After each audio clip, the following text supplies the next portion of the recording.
मित्रों नमस्कार।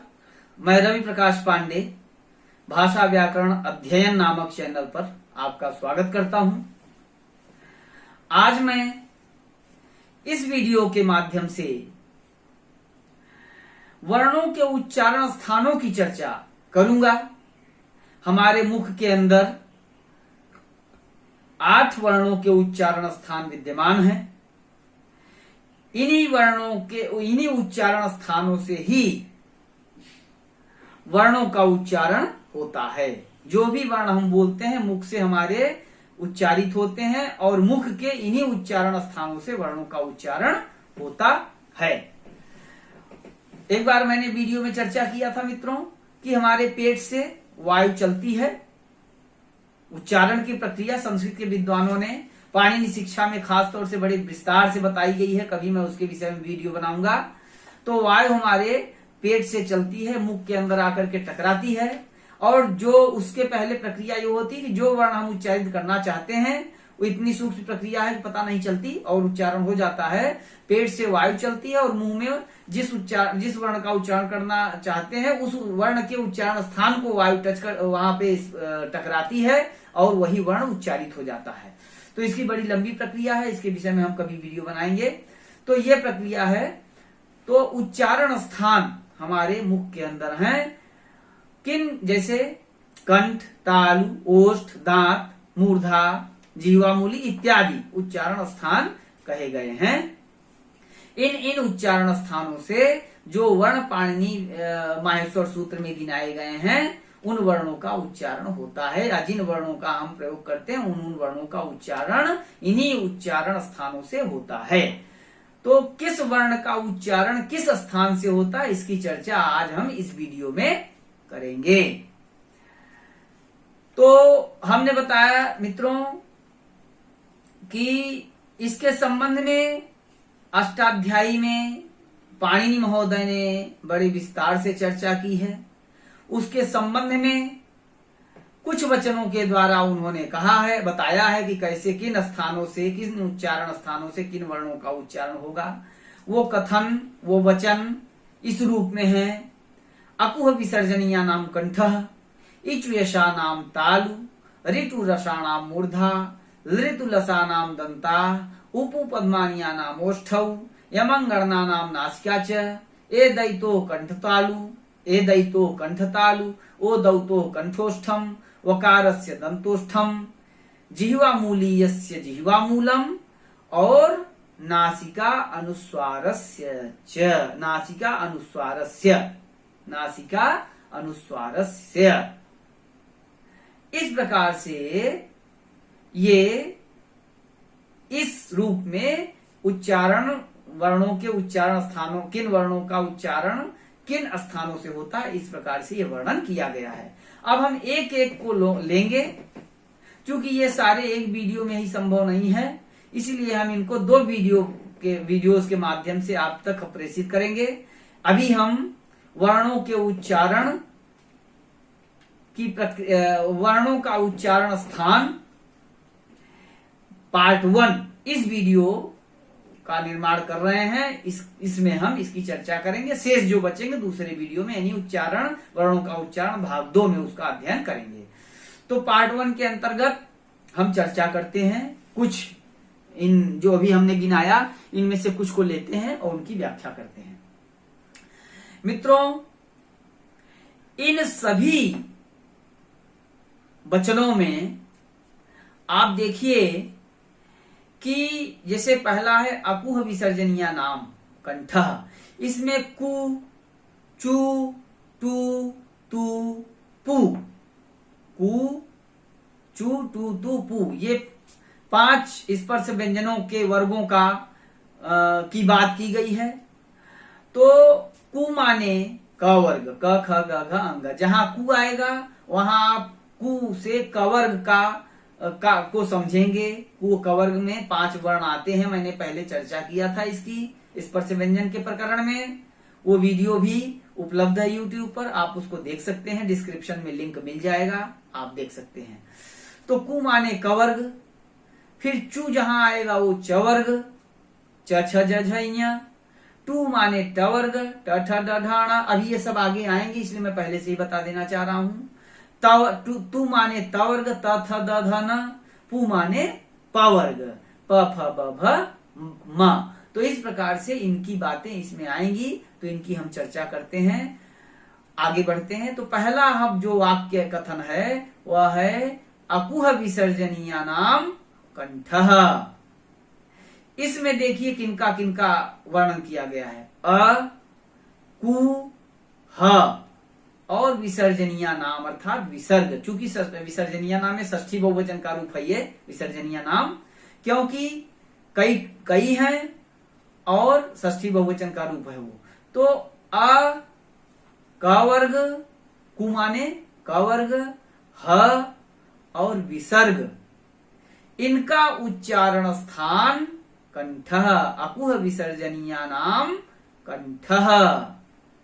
अकुह विसर्जनीया नाम कंठः। ध्यान दीजिएगा, समझ जाइएगा और लिख भी लीजिएगा आप। इनको मैं बोल रहा हूं, इनको लिखते भी जाइएगा। तो कु माने क वर्ग, ह माने हल और विसर्जनीय माने विसर्ग।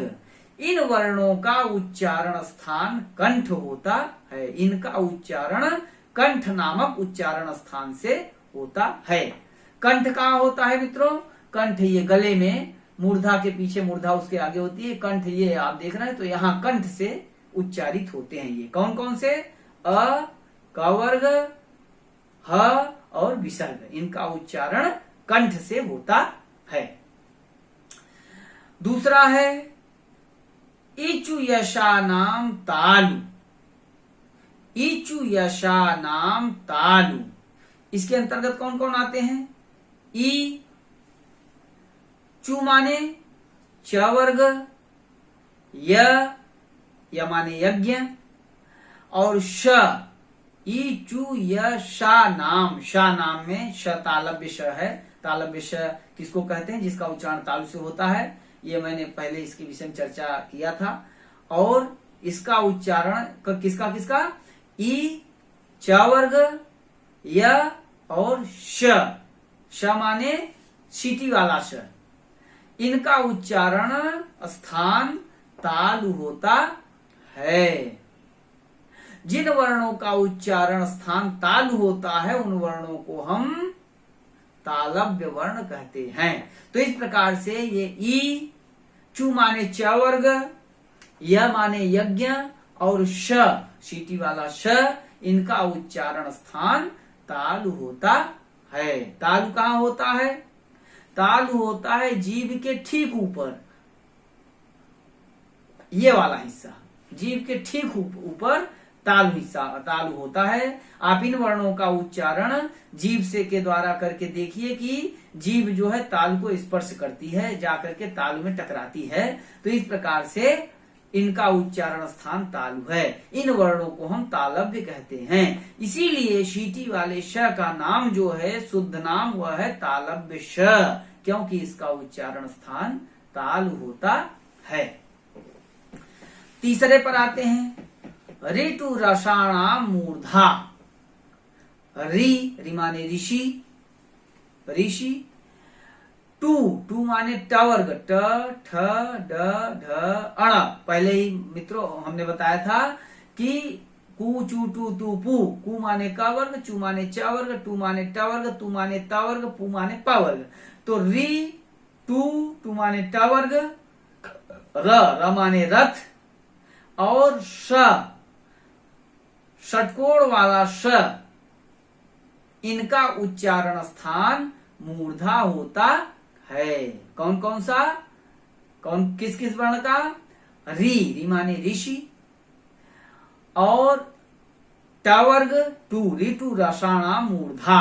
री, टू माने ट वर्ग, र माने रथ और श, षटकोण वाला श, इन वर्णों का उच्चारण स्थान मूर्धा होता है। मूर्धा कहाँ होता है? ये तो ऊपर तालु हुआ जीभ के ऊपर, तालु से थोड़ा सा पीछे मूर्धा होता है। इन वर्णों का मूर्धन, जिन वर्णों का उच्चारण स्थान मूर्धा होता है या मूर्धा से जिनका उच्चारण होता है, उनको हम मूर्धन्य वर्ण कहते हैं।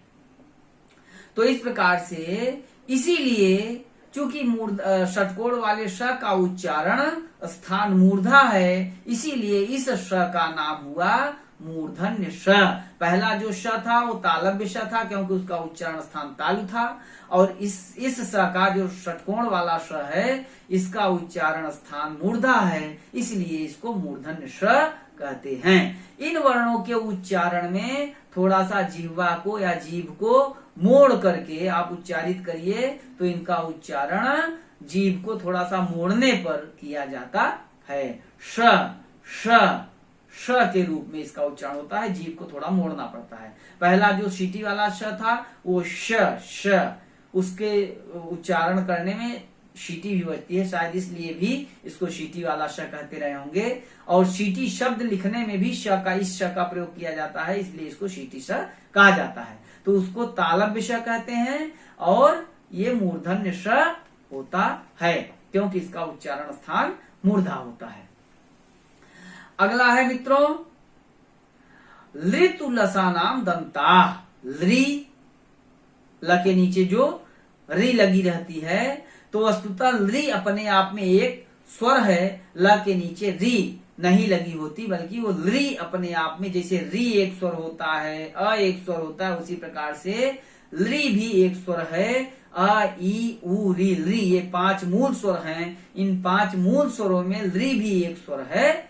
तो लृ और तू माने त वर्ग, त थ द ध न, लृ तू, और ल माने लट्टू, लृ त वर्ग, ल और स, सरौता वाला स, इन वर्णों का उच्चारण स्थान दंत होता है, दांत होता है।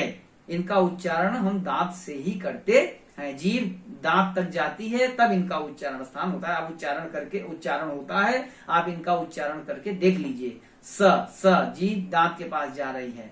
तो लृ ता वर्ग, लृतु लसा नाम दंता, लृ ता वर्ग, ल माने लट्टू, और दंत्य स अर्थात सरौता वाला या सादा स का उच्चारण स्थान दांत होता है। इस प्रकार से जिन वर्णों का उच्चारण स्थान दंत होता है, उनको हम दंत्य वर्ण कहते हैं, इसीलिए इस स का नाम दंत्य स होता है। तो इस प्रकार से मित्रों हमने 3 स की चर्चा की। एक तालव्य श, क्योंकि तालु से उच्चारित होता है, सीटी वाला श जिसको बोलते हैं आप, और दूसरा मूर्धन्य श, जिसको आप षटकोण वाला श कहते हैं, सभी लोग कहते हैं।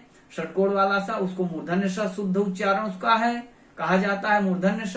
और तीसरा है जिसको आप सादा स या दंत सरौता वाला स कहते हैं, उसका शुद्ध नाम है दंत्य स, क्योंकि उसका उच्चारण स्थान दंत है, दांत से उसका उच्चारण होता है, इसलिए उसको दंत्य स कहते हैं। अगला है मित्रों उपु पद्मानिया नाम ओष्ठौ। तो इसमें उ, पु माने पवर्ग, उ पु माने पवर्ग, और उपधमानीय। उपधमानीय एक संस्कृत में टेक्निकल टर्म है मित्रों। उपधमानीय और जिह्वामूली ये 2 वर्ण हैं। ये जो है इनका अलग अलग प्रकार है, तरीका है इनके उच्चारण का। तो उ पु माने पवर्ग और उपधमानी। उपधमानी वर्ण होता है प और फ के पूर्व अर्ध विसर्ग सदृश जो वर्ण होता है, उसको हम उपधमानी कहते हैं। अर्थात प और फ के पहले आधा विसर्ग जो लगाया जाता है, उसको उपधमानी बोला जाता है। ये वर्ण उपधमानी। तो इनका उच्चारण स्थान किसका किसका, उ, प वर्ग और उपधमानीय, इनका उच्चारण स्थान ओष्ठ होता है। ओष्ठौ, उपु पद्मानिया नाम ओष्ठौ। चूंकि ओष्ठ 2 होते हैं, इसलिए द्विवचन में ओष्ठौ कहा गया है। तो उ, प वर्ग और उपधमानी, इनका उच्चारण स्थान ओष्ठ होता है। अगला है यमंगणना नाम नासिका च। यमंगणना नाम नासिका च। ठीक है मित्रों, अब ये वीडियो यहीं समाप्त करते हैं। इससे अगले वीडियो वर्णों का उच्चारण स्थान भाग 2, इसमें हम आगे के वर्णों के उच्चारण स्थानों की चर्चा करेंगे। ठीक है मित्रों, बहुत बहुत धन्यवाद। नमस्कार।